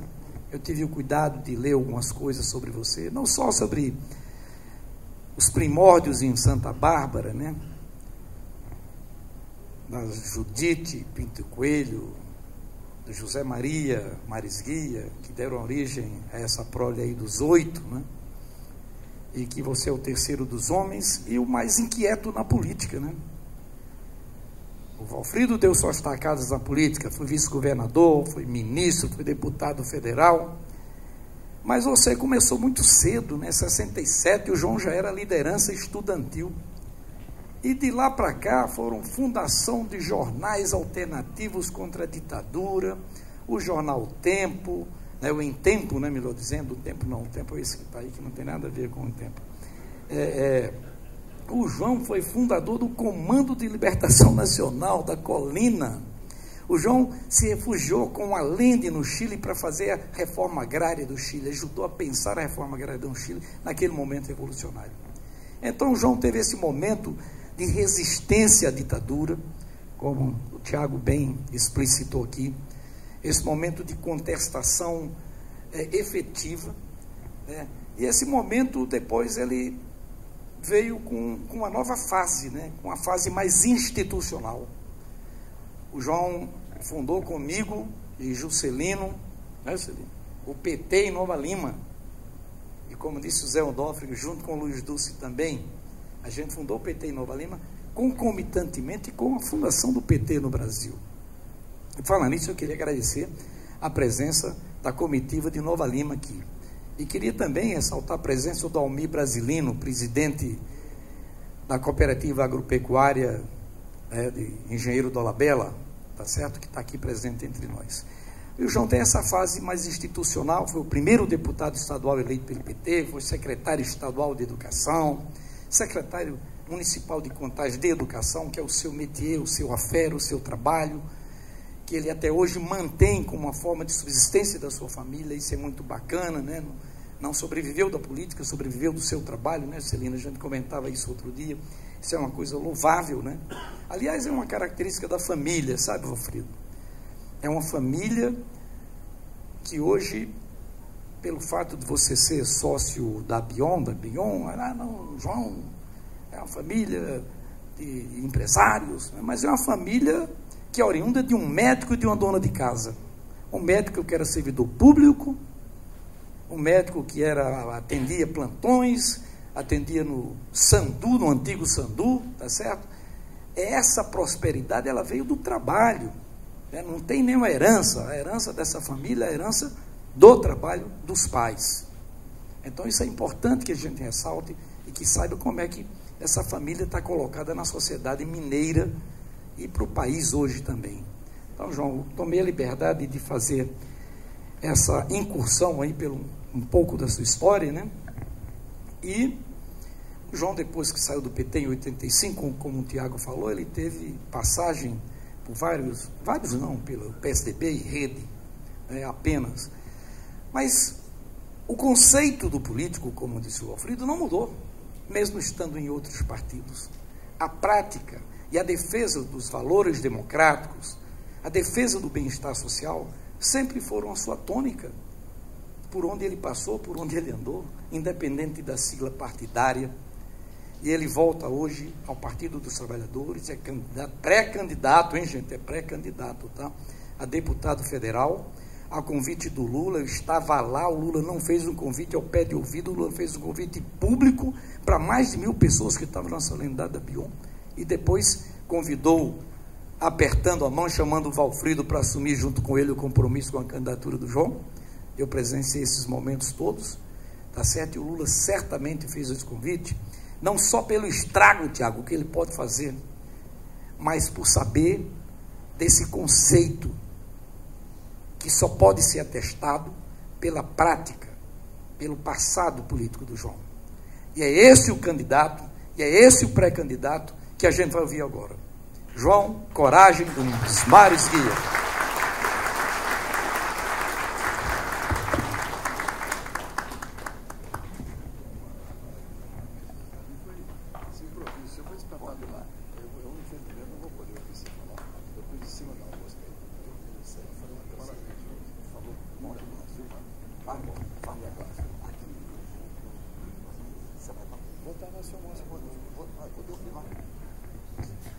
Boa noite a todos, boa noite a todas. É muito arriscado citar nomes, porque comete-se muita injustiça. Maria Clara, minha querida, companheira de Comandos de Libertação Nacional, quase guerrilheira. Que alegria! Mas eu quero cumprimentar a todos, primeiro, nas pessoas do grupo que representa aqui a comunidade de reforma agrária do assentamento Betinho, lá de Bocaiúva. Vieram de ônibus hoje, retornam de ônibus amanhã. É uma enorme homenagem que vocês me fazem, meus companheiros, daquele magnífico assentamento que, na verdade, o James Ladeia teve um papel muito central.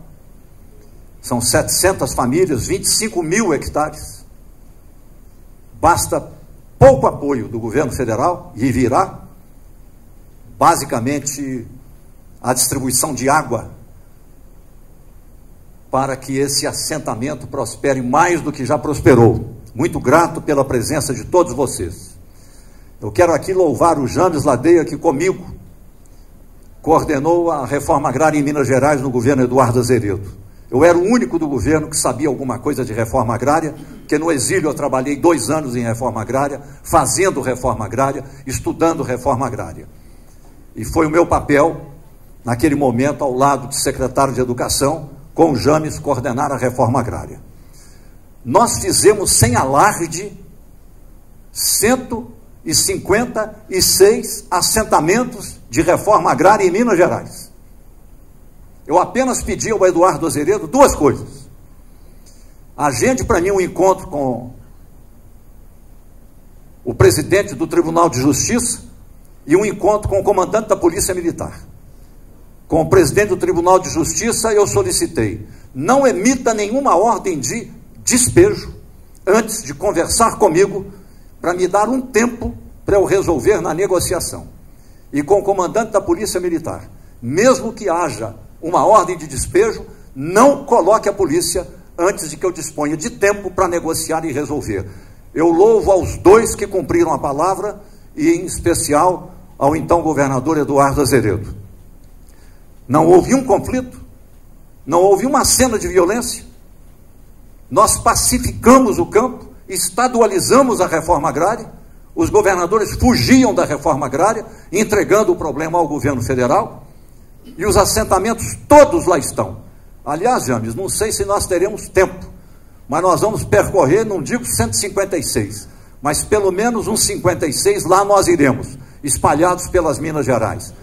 Volto aos companheiros da reforma agrária e lembrando a figura notável que formava conosco o trio que decidia a questão. Nosso amigo Melchior, então presidente do INCRA aqui em Minas Gerais. Só lamento que não tenha sido o presidente do INCRA nacional, que é outro que entregou a paixão à causa popular, à reforma agrária.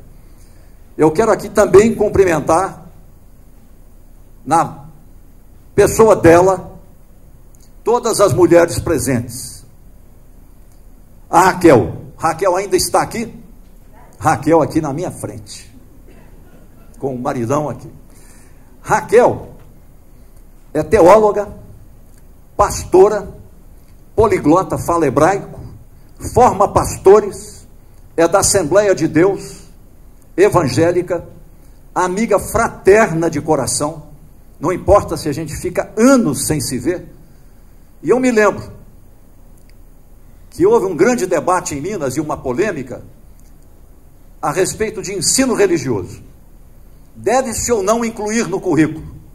Eu pedi autorização ao governador, convidei Dom Luciano Mendes de Almeida. Você lembra, James, os nossos jantares com Dom Luciano Mendes de Almeida, jesuíta, notável, e ele ficou como presidente de honra de um conselho, que a presidente efetiva que liderou foi a Raquel, a meu convite.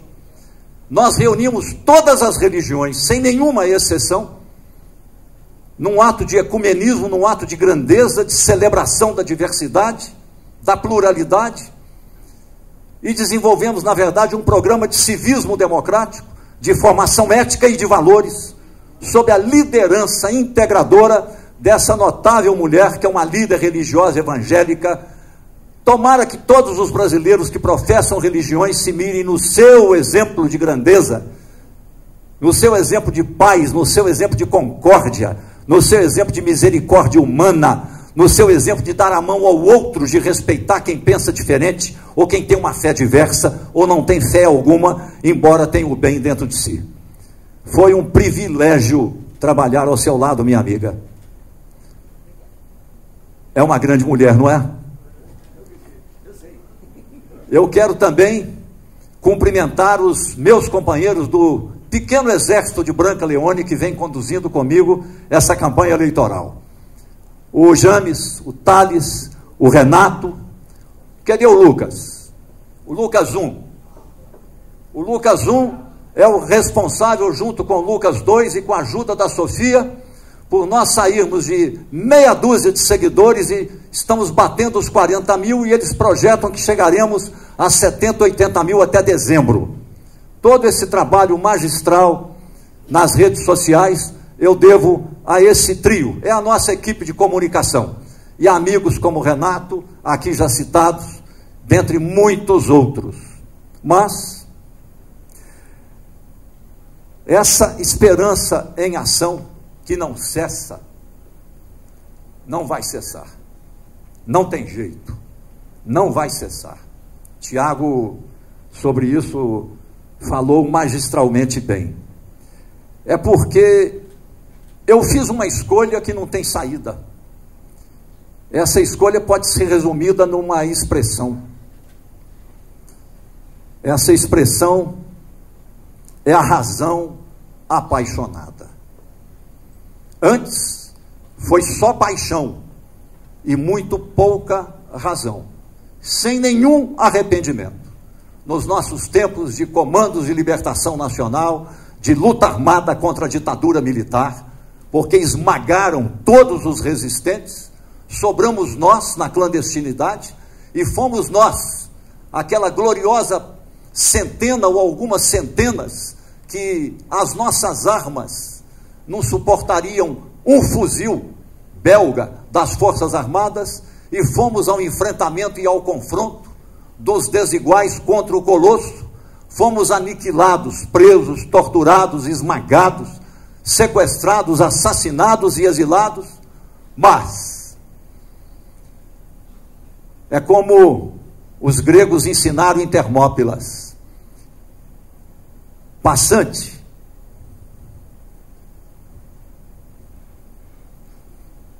Diga lá que nós lutamos. Nós lutamos.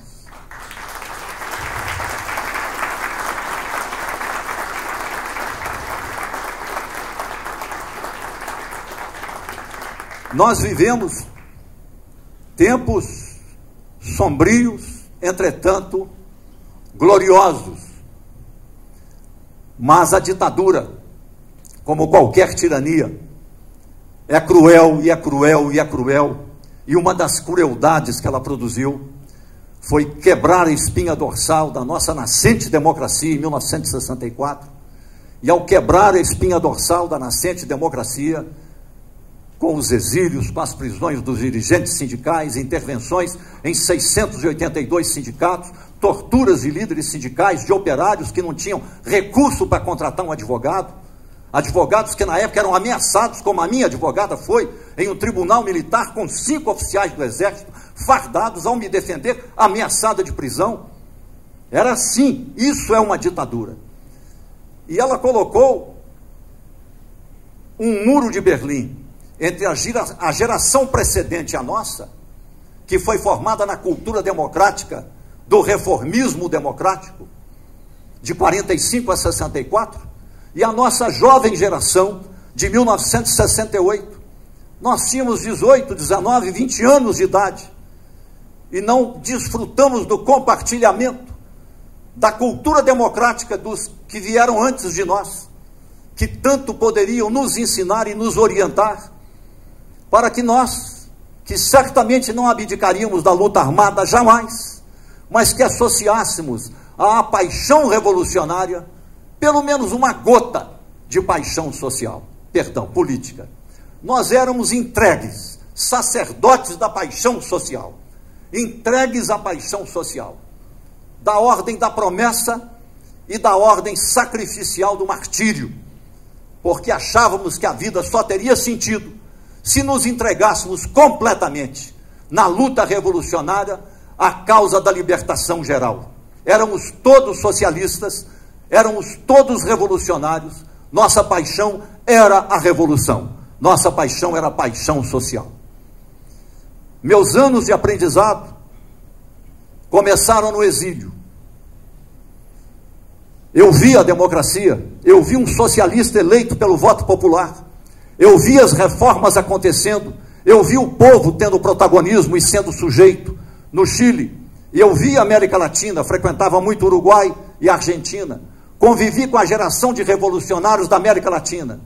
Meus companheiros de fim de semana eram os tupamaros uruguaios, adoráveis, encantadores, engraçadíssimos, bem-humorados e irônicos. Convivia com todos, colombianos, peruanos, bolivianos, exilados, revolucionários, mas não há como os tupamaros uruguaios e também os portenhos argentinos. Éramos grandes amigos. Foi uma escola de socialização e o meu primeiro aprendizado da democracia, para depois descobrir o valor da democracia, o valor da construção artesanal pela base, formar sociedade civil, trabalhar com os trabalhadores, ouvir os trabalhadores, ir até eles, viver entre eles e ajudá-los a se organizar e crescer e aprender com eles. Foi o meu primeiro aprendizado, pós-revolucionário. Mas a minha vida teve um giro, porque eu era completamente entregue à paixão pela revolução e à paixão social, e em turbilhão, a razão apaixonada não prevalecia, prevalecia a paixão. Foi quando então eu encontrei a minha paz. Virgínia é a minha paz. É a minha paz. Sem ela eu teria sido um bólido revolucionário nesse mundo velho sem porteira. E junto da minha paz, com o passar dos anos, eu encontrei o meu Espírito Santo, Tiago, que me puxa a orelha, me dá conselhos, me engrandece, me orienta e fala comigo o que outros gostariam de falar, mas ele fala. Às vezes ele acha que eu não ouço, pode até demorar, mas aquilo não sai de dentro do meu coração, não sai de dentro da minha mente. E vocês viram a grandeza, o talento, o brilhantismo que o Tiago contém dentro de si e essa alma maravilhosa. Então, eu consegui caminhar com a razão apaixonada, porque eu tenho a minha paz, e eu tenho o meu Espírito Santo, e eu tenho os meus companheiros, e eu tenho a capacidade de me reorientar, a capacidade de me reencontrar. E foi na luta de construção da sociedade civil, muito difícil. Virgínia passou situações muito difíceis. Tiago era recém-nascido, bebê. Ela recebia telefonemas de madrugada, dizendo que a casa ia ser invadida, que ele ia ser sequestrado. Na porta da minha casa me deram um tiro na perna. Isso é ditadura. Isso é ditadura. Quem não a viveu, ouça, isso é ditadura, e é no dia a dia, e é todo dia, e é constante.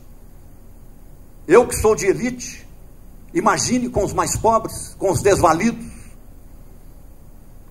E eu vejo aqui com muita alegria meu casal de vizinhos do 11º andar do meu condomínio, gratos pela presença, que alegria. E assim fomos vivendo os tempos que nos foram dados. Eu tive a alegria de participar da construção da sociedade civil brasileira. Com os jesuítas, que eu lecionava no Colégio Loyola em 73, 74 e 75, Padre Miguel Elosúa Rojo, espanhol, de família milionária, que recebia dinheiro do azeite que era exportado e punha todo o dinheiro nos movimentos sociais e populares que estavam começando a surgir. Organizamos comunidades eclesiais de base, Vinícius, lá em todo o Barreiro, quando o seu bairro era uma cerâmica, a Cerâmica Antonini, hoje é um bairro, o Tirol. Organizamos as primeiras comunidades eclesiais de base no bairro Lindéia. Eu vi nascer o movimento comunitário Procreche, que não havia escola de educação infantil no Brasil, nem para as classes médias e muito menos para os pobres. E as mulheres precisavam trabalhar para completar renda, porque havia fome. Nós organizávamos sopões debaixo de viaduto, para as pessoas terem o que comer, porque havia um movimento contra a carestia, que a carestia havia gerado fome, e no Brasil se passava fome em 1975, na época do chamado milagre econômico brasileiro. O Brasil passava fome. Nós vimos e sentimos e vivemos isso, e nos entregamos a isso. Criamos os jornais, o De Fato, o Movimento e o Em Tempo. O Padre Henrique estava aqui com seus 85 anos de idade. Ele não pôde permanecer devido ao ar-condicionado. Eu conheci Padre Henrique no 1º de maio de 1975, quando nós havíamos organizado a oposição sindical metalúrgica em Belo Horizonte, Contagem, correndo risco de prisão e de tortura, porque em 75 mataram o Herzog, o jornalista, em tortura em São Paulo. Em 76 mataram o operário ligado à Igreja Católica, Manuel Fiel Filho, em tortura em São Paulo. Prendia-se e torturava ainda em 75, e nós organizamos a oposição operária sindical e fazíamos a missa com a Igreja Católica em louvor dos trabalhadores, organizando sindicato. E aqui eu vejo meus amigos sindicalistas da indústria de montagem pesada aqui presentes, muito grato pela presença, que me honra muito, dentre outros sindicalistas. Então nós participamos disso.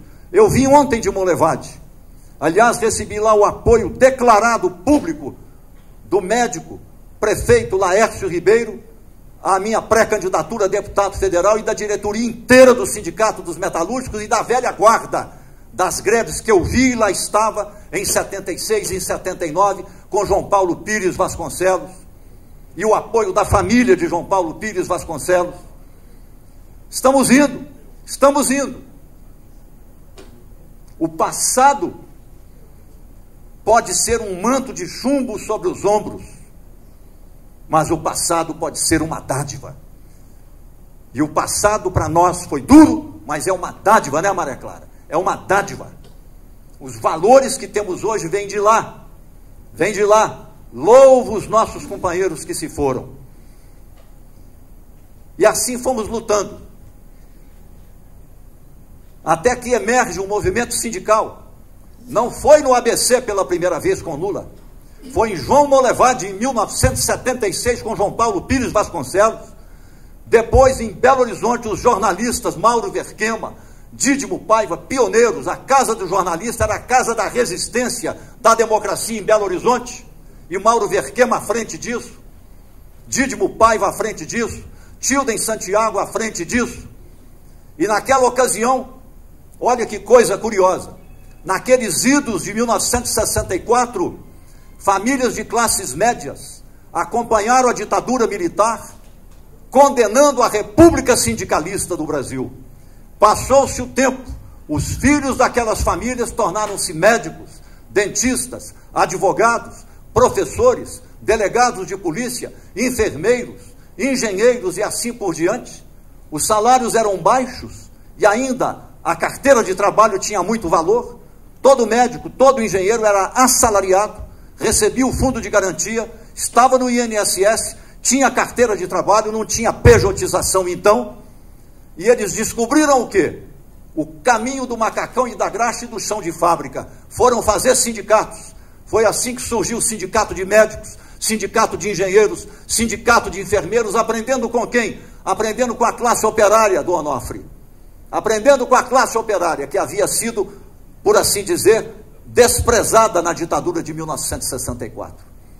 E com isso nós chegamos a 79, cai o AI-5 em 78, havíamos feito a campanha pelas diretas já, que o governador Tancredo Neves e o Lula me convidaram para coordenar em Minas Gerais, junto com meu companheiro Roberto Martins. Coordenamos a campanha das diretas em Minas Gerais e levamos a campanha das diretas aos interiores de Minas. Eu estava à frente disso. 1984. Cai a ditadura, vem o colégio eleitoral, a sociedade civil não saiu das ruas das diretas e garantiu uma Assembleia Nacional Constituinte soberana, popular. As esquerdas e centro-esquerda eram minoria, mas fizeram uma coalizão com o centro, e a força das ideias fez com que o progressismo minoritário preponderasse na Constituição de 1988. Basta ler o capítulo 5 dos direitos, com 87 tópicos. É a Carta de Direitos mais completa que há no mundo, mais do que a Carta de Direitos Humanos de 1948 da ONU. Basta ler a constitucionalização da reforma agrária, que era coisa proscrita e tida como coisa de comunistas em 64. Basta ver o SUS, basta ver a introdução das políticas socialistas, políticas de bem-estar social, em uma economia de mercado capitalista. Isso se chama civilizar o capitalismo, que o capitalismo entregue a si próprio, ele se transforma em selvageria e autodestruição dos próprios capitalistas. Nada melhor que a sociedade organizada, nada melhor que o contraditório, nada melhor que a democracia, nada melhor que a competição eleitoral, para nós mostrarmos que é perfeitamente compatível, nunca sem abdicar da luta, a convivência da economia de mercado capitalista e outras formas de produção, como a cooperativada, com o estado de bem-estar social, ou políticas públicas socialistas, ou democratizar mais a democracia no caminho de mais igualdade, até que tenhamos um patamar em que os pobres se transformem em classes médias. Esse é o nosso sonho. Não é abolir a classe dos empresários. Nós não lutamos contra pessoas, nós lutamos por ideias e por valores. Mas há que haver luta. Luta de classes não morre e não morrerá. Quem mais faz luta de classes hoje no Brasil, e ultra radical, é o mercado financeiro contra o povo brasileiro. É quem mais faz luta de classes. Quando eles se apropriam de 800 bilhões do tesouro na forma de isenções fiscais, esses 800 bilhões que faltam à Previdência Social, que poderiam diminuir o estoque da dívida pública, que poderiam acelerar os investimentos em outras políticas públicas sociais, vem o discurso dos radicais que fazem luta de classes para esmagar o povo brasileiro, chamando a todos a fazer o sacrifício do equilíbrio fiscal. Ninguém é contra equilíbrio fiscal. Ninguém é contra equilíbrio entre receitas e despesas. Mas fazer equilíbrio fiscal, entregando ao capital financeiro 800 bilhões de reais, para então equilibrar as finanças, congelando os ajustes do salário mínimo à inflação sem ganho real acima da inflação, desvinculando o ganho dos proventos de aposentadoria indexados ao aumento do salário mínimo para esmagar os velhos. Olha o Chile, que o capitalismo mundial celebrou como modelo de reforma previdenciária. Olhem lá, os miseráveis chilenos agora são os velhos, os idosos. E nós temos que criar uma política socialista para os idosos no Brasil, que agora o fenômeno é o idoso abandonado, especialmente nas classes populares. E são seres humanos que trabalharam a vida e nós devemos a eles ternura e misericórdia humana, solidariedade e compaixão. E isso tem custo e custa dinheiro. E esse dinheiro é dinheiro de tributo. E esse tributo não pode ser em cima da renda do povo, que já pagou demais por isso. É por isso que Lula 4 tem um desafio do tamanho da história: realizar nesse país a consolidação da social-democracia, fazer a reforma tributária 2. A reforma tributária 1 foi genial, mas ela organizou o capitalismo. Organizou, acabou com a bagunça. Qualquer empresa agora não tem que ter gastos abusivos com serviços de contabilidade e serviços jurídicos. As empresas não precisam mais tentar decifrar a Torre de Babel, que é o cipoal da legislação tributária, que varia de município a município, de estado a estado, e ninguém entende nada e fica todo mundo vulnerável. Acabou a insegurança jurídica, aumentou a confiança do investidor, aumentou, portanto, a expectativa de que é possível investir com estabilidade e com previsibilidade. Vocês observem que tudo que eu falei é muito nobre, mas não tem nada a ver com redução da desigualdade social, da desigualdade de renda. É a reforma tributária 2 que o presidente Lula tenta agendar. E uma das razões do ataque frontal que se move contra ele é a resistência, e em especial do capital financeiro e do agronegócio, contra a reforma tributária 2. O que propõe a reforma tributária 2? Reduzir em até 50% gradualmente em 10 anos as isenções de 800 bilhões a 400 bilhões. Portanto, nós teríamos injetados no Tesouro 400 bilhões de dinheiro novo. Segundo, tributar o que a Europa tributa em 20%. Os Estados Unidos tributam em 20% os dividendos sobre ganho financeiro. No Brasil é 0%. E a proposta do governo é 10%. E a resistência total no capital financeiro e no agronegócio. Terceiro, tributar as remessas de lucro das empresas transnacionais. Na Europa, tributa-se em 20%. Quarto, tributar as transmissões sobre bens de herança. No Brasil, 4%. Nos Estados Unidos, 50%. Qual que é a ética que está por trás disso nos Estados Unidos? Quem gerou a riqueza foram os pais. Os filhos nada geraram em termos de riqueza. Então, ficam com 50% e a sociedade, através do Estado, com 50%. E o empresário tem a prerrogativa de pegar a metade dos 50% a pagar ao Estado e distribuir a hospitais, a universidades, a escolas públicas e assim por diante. Por isso que nos Estados Unidos você vê plaquinhas de pessoas que doaram dinheiro, mas não é doação do dinheiro privado, é do dinheiro público naquela parcela que a lei autoriza que eles entreguem em benefício da sociedade. No Brasil, 4%. Na Europa, 40%. Nos Estados Unidos, 50%. E, por fim, o imposto de renda sobre a pessoa física. Muito ricos e ricos não pagam e não sabem o que é o imposto de renda sobre a pessoa física. De tal modo que nós voltamos a ter uma pirâmide. Só que essa pirâmide agora tem sobre ela uma torre esticada. E acima da torre, uma agulha. Essa agulha congrega 140 mil famílias. Essas 140 mil famílias de supermilionários se apropriam de 40% da riqueza nacional. O que é que nós queremos? Verdade e justiça. verdade e justiça, os valores morais superiores. Nada mais do que isso. Democracia com reformismo, estado de bem-estar social. Eles fazem luta de classes contra nós. Nós temos que fazer luta de classe, defensiva e ofensiva. Não é violência. Luta de classes não gera guerra. Luta de classes não gera revolução. Luta de classes gera mais democracia, mais direitos, mais reformismo, mais estado de bem-estar social. É por isso, nós vivemos hoje tempos sombrios. Mas a esperança em ação é a muralha de contenção das sombras. Como foi possível, depois de 25 anos de progressismo democrático, dos anos dourados da nossa democracia de 88 a 2013, quando PT e PSDB, o nós contra eles civilizado, com proposta programática para o Brasil, pensava-se o país, a sociedade, o desenvolvimento, o crescimento, a produtividade, os direitos, melhorar as políticas públicas, tanto o PT quanto o PSDB, cada qual à sua maneira.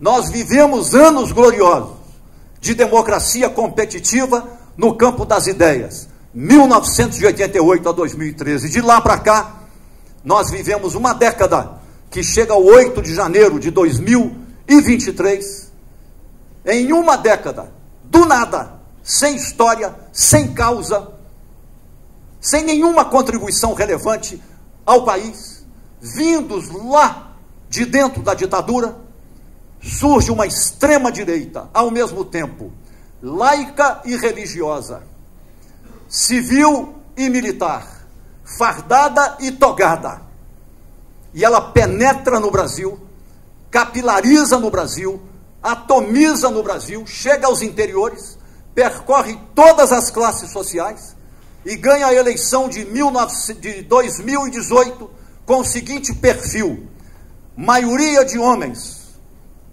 voto na extrema-direita. Maioria dos evangélicos pobres, com renda abaixo de 2 salários mínimos, ligados às igrejas neopentecostais, voto na extrema-direita. Maioria do Sul e do Sudeste, predominante brancos, voto na extrema-direita. Enquanto isso, de outra parte, negros, mulheres, Norte, Nordeste, parte do Sudeste, voto em Fernando Haddad. O país e a sociedade estavam cindidos política e ideologicamente, cindidos afetivamente, ao ponto da divisão no interior de famílias e as rupturas emocionais chegarem ao extremo do impedimento da convivência entre fraternos. Chegamos a esse ponto. E vem a pergunta: como foi possível isso acontecer? Mas antes de apontar a crítica aos verdadeiros responsáveis pelas calamidades, nós temos que nos perguntar: onde é que nós erramos? Onde é que nós erramos e que permitimos que isso viesse a acontecer no meio de nós, frente a frente, depois de 25 anos gloriosos de democracia e reformismo em nosso país? Nós agora temos uma oportunidade histórica. O mesmo que se falou contra Lula e se falava na África do Sul que não era uma nação, contra Mandela, que ficou 27 anos na prisão e torturado, acusado de tudo, inclusive de terrorismo e assassinato. Ele sai da prisão e funda uma nação chamada África do Sul Democrática e acaba com o apartheid. Algo parecido, José Mujica fez no Uruguai depois de 12 anos, em 4 prisões militares, torturado durante 12 anos para ser levado à loucura. Ele sai da prisão e conclama pela construção da democracia e pela pacificação, 2 vezes presidente da República. Nós estávamos perdidos, nós estávamos sem rumo, de dentro da prisão, sozinho, nem o PT acreditava. Lula viu longe atrás de 3 montanhas, e o resultado foi a vitória em 2022, e a consagração da vitória ao debelar o golpe em 8 de janeiro de 2023, de modo magistral, sem usar as armas que ele, como presidente da República, poderia fazer a convocação constitucional do Conselho de Estado e reprimir aqueles que estavam preparados para fazer insurreições militares em todo o país, e nós não estaríamos aqui agora, certamente eu não estaria nem na prisão numa hora dessa. A nossa democracia esteve abalada e ameaçada. Saímos da borda do abismo, mas eles estão aí, fortes e competitivos. Fortes e competitivos. Eu não sou melhor do que ninguém, mas eu estou preparado e não vou ser mais um deputado. Eu quero ser deputado e quero ser o líder do presidente Lula, o líder do governo na Câmara dos Deputados. Nada menos do que isso. Nada menos do que isso.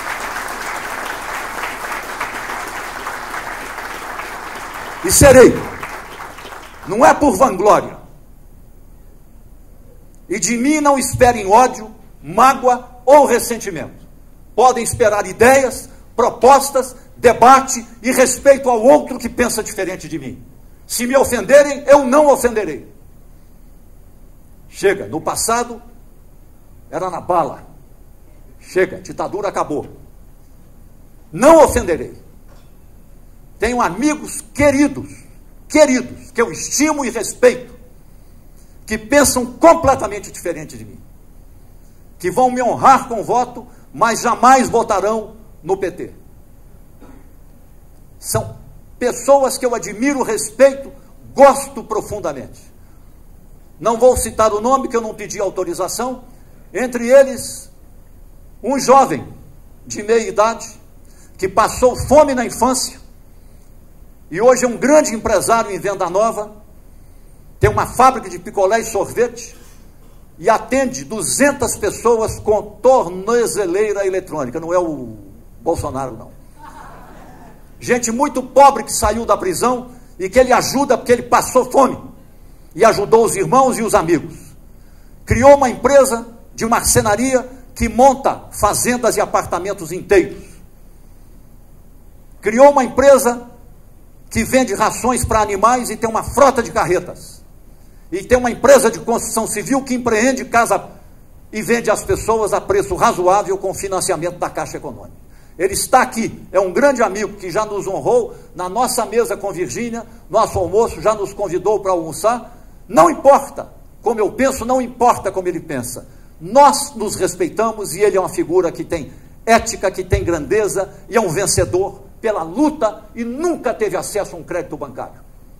Nunca foi visto, mas aí está triunfando e brilhando. Eu poderia falar de várias pessoas desse tipo aqui. É o Brasil que nós queremos, não importa que pensemos diferentes. Se tem alguém que hoje quer, ao lado das estimadas esquerdas, um centro democrático e uma direita democrática, esse alguém sou eu. Mas nós não vamos eliminar a extrema-direita com as armas da extrema-direita contra nós. Nós vamos combater e sobrepujar a extrema-direita. O propósito não é eliminar, com ideias, valores, debates, propostas e propósitos, grandeza moral e grandeza política. Nada mais do que isso. Isso é apenas humano. Não há nenhum heroísmo nisso. É apenas humano.